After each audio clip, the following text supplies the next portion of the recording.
Hey everyone, welcome to another interview with a therapist. Today I have Neha Mahboob here with me. She is an LPCA with Mindsight Behavioral Health.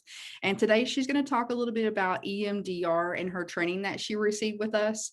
So she's going to let us know a little bit more about what EMDR is and her training experience. So Neha, I know that a lot of people probably don't know a lot about EMDR. Can you give us a little bit of insight about what EMDR is? Sure, Tessa. Okay, so EMDR stands for Eye Movement Desensitization and Reprocessing Therapy. It was founded by Dr. Francine Shapiro in 1989. So this is a therapy approach that's integrative in different other approaches like client-centered, behavioral, cognitive, gestalt, and it helps. Well, of course, the first thing was for trauma therapy.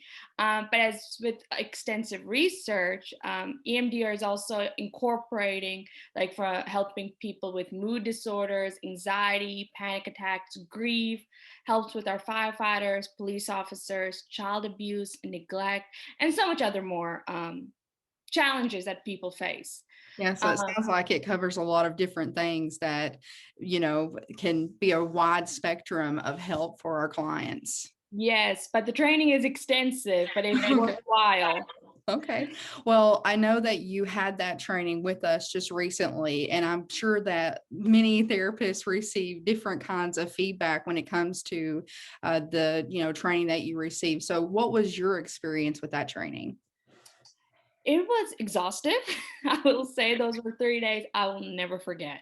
It was like a 9 to 5 Thursday and Friday, and a 9 to 4:30 on a Saturday. So there goes my Saturday. Oh gosh. But I wouldn't change it for the world. I learned so much. I learned that, when we think of trauma, we think of, oh, just like our past memories, and like some also just kind of like, oh, it happened, and some move forward, and some, kind of like it disrupts their life. Of course, trauma disrupts everyone's lives, and it leaves a lasting impression for us. It's how we communicate with people. It's how we go by our day, what our emotions are, how we see ourselves.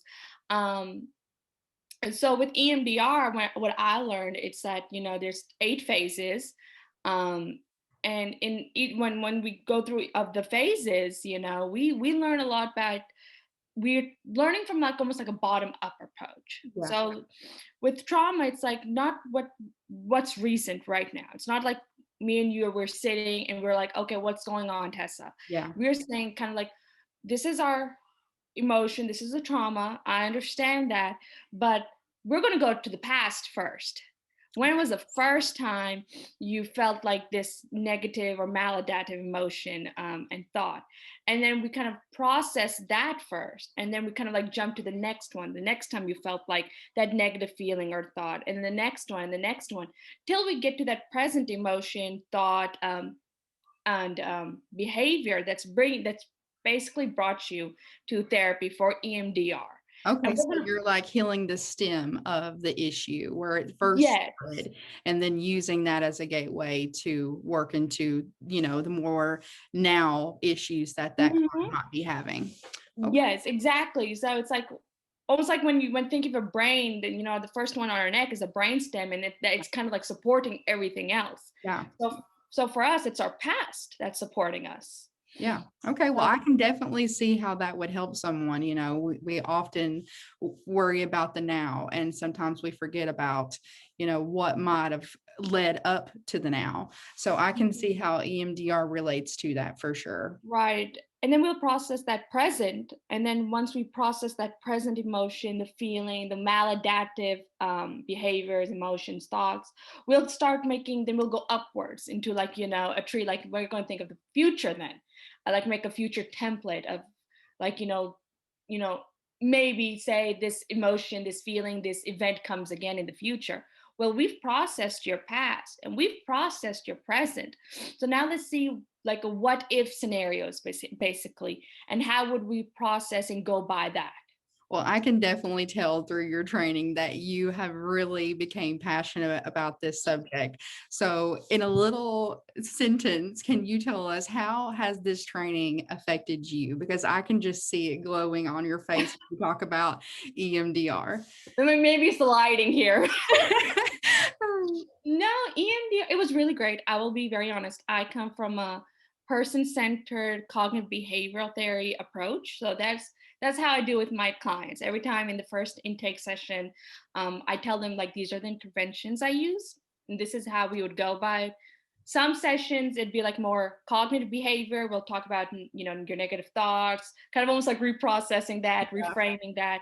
And then the person-centered approach would be like the empathy, the understanding, like I'm hearing you and you're just talking and I'll try to understand what you're saying. Yeah. So EMDR was so different for me. The grammar was like I think the biggest thing. Yeah. And me, I guess, when I'm with my clients, I love to talk. I love to understand someone. Why are you here? What's going on? EMDR is like almost like a hands-off approach, at least to me. Like, okay, I kind of like in a sense, shut up. I'm going to help you set this your safe place, your container. We'll talk about your negative cognitions, those thoughts, try to process into a positive ones, and we'll go forth, trying to Yeah. desensitize those thoughts and process positive ones. Yeah. And it's kind of like, what are you noticing? What are you noticing? It's not like what are you feeling? What are you seeing in your mind? Yeah. What's your body noticing? So it was so different for me. That training, that part one training, I felt like I stumbled a lot. But at the end of the day, I'm like, those stumbling, that stuttering, that aided me. And hopefully once I do this with my clients, I've learned I would be better in the conversations. I would know what to do, how to do it.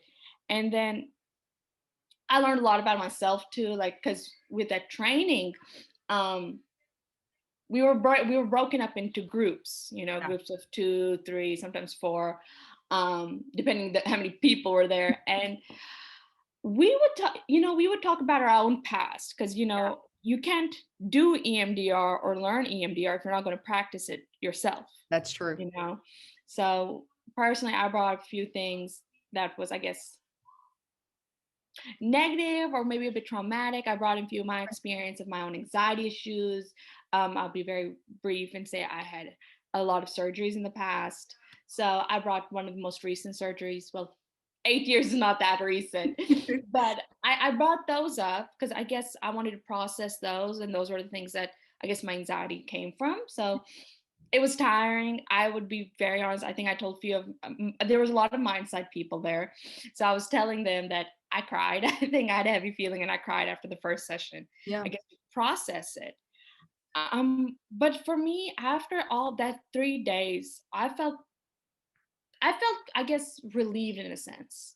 Okay, well, so then you kind of got to see from your side that, hey, this really does work. And if it's happening to me in just this short period of time, I'm sure that it kind of gave you an idea of, oh my Mhm. gosh, what this can do for my clients that I see. So, speaking a little bit about that, how do you see this going further in the future? So, now that you have all the knowledge that you have, experiencing what you experience while going through the training, how do you see yourself in the future with EMDR and putting that with your therapy techniques? Well, I wouldn't say I'm totally, knowledgeable yet. We still have a part 2 training in May, and I don't think everyone's ever knowledgeable. But yes, I would say I got some skills out of it. I'm still learning. I'm still processing, I guess, all the knowledge and skills I've got right now. Yeah. And my, I guess, goal for EMDR is to, I guess, this is why I'm in counseling, I'll say, is to help people. Yeah. I'm here to bring relief, bring understanding, bring coping skills and strategies for people to feel good of themselves, to help them um, kind of add to their toolkit in a sense Yeah. on how to go by their day when things get too tough, too much for them. And EMDR, I feel like, is just an extra thing, an amazing thing that we can use, as clinicians can use, to aid these people in need. I'm not saying that it's the one that everyone should use. As I said, EMDR is integrative, so Yeah. we have all these different orientations. As I said, client-centered, cognitive, behavioral, gestalt. So it's adding to what we already know. We're just doing it in a different way. We're doing it in a different way in how to notice your body, how to process your past emotions, your current triggers, your future template. And I feel like that's just a, I guess, a different direction we'll take with therapy too. And for those who I see would be a good candidate for EMDR, just So another. from everything that I'm hearing, it sounds like you would definitely recommend this to I your would recommend coworkers. it. I would. It's different. It's totally different. It, you know, an EMDR, it's not a quick solution. Yeah. It's not. Just like anything, it takes time. You know, just like, for example, medicines. It's not a magic pill. You have to take it, you know, daily or 2 times or 3 times to feel the effect. Yeah. So EMDR, people think, oh, we're going to process our emotions. We're going to talk about our trauma. While, you know, some can process it faster or better. Some will need time. Time is the word. It's a Yeah. key word. You know, EMDR it's one of those therapies that I feel like it's all bases on time. You know, you're talking about past, that's your time. And that's where all those emotions and thoughts come from. It's the core, it's those memories, those core memories that's kind of triggering you for your present ones right now. Yeah. And those present triggers we're going to talk about and make a future template for. I guess the future I already said. Yeah. Well, it sounds like that it's really a good technique to use and for clinicians to put that in, like you said, your toolbox of Mhm. different things that you can pull out that might be able to help the client that you're seeing. So that was really great, Neha. And I really appreciate all the information that you provided us today about EMDR. And for anyone that's watching, if you really, need any kind of resources or want to reach out to us, in this video link, we will go ahead and have our website link in there and also a phone number that you can use to contact us, if you want to reach out. But Neha, again, it was just so awesome to talk to you. And thank you so much for all the information that Oh, you. you as well. Granted, keep in mind, I gave a very general base of EMDR and a general like definition of and examples. EMDR is very extensive. There's high definitions to it, and so I just generalized it, of course, from my own memory and what I think of it. But yes, just as Tessa said, we have resources. There's other resources online for EMDR. We'll have our Mindsight link down below if you ever want to get in contact to us. And yeah, I think that's it. I think hopefully I did justice to EMDR. Well, I think that you have. And again, everyone, we really just want to thank you for tuning in with us. And again, if you need any more information, feel free to reach out to us. Okay, bye everyone. Bye.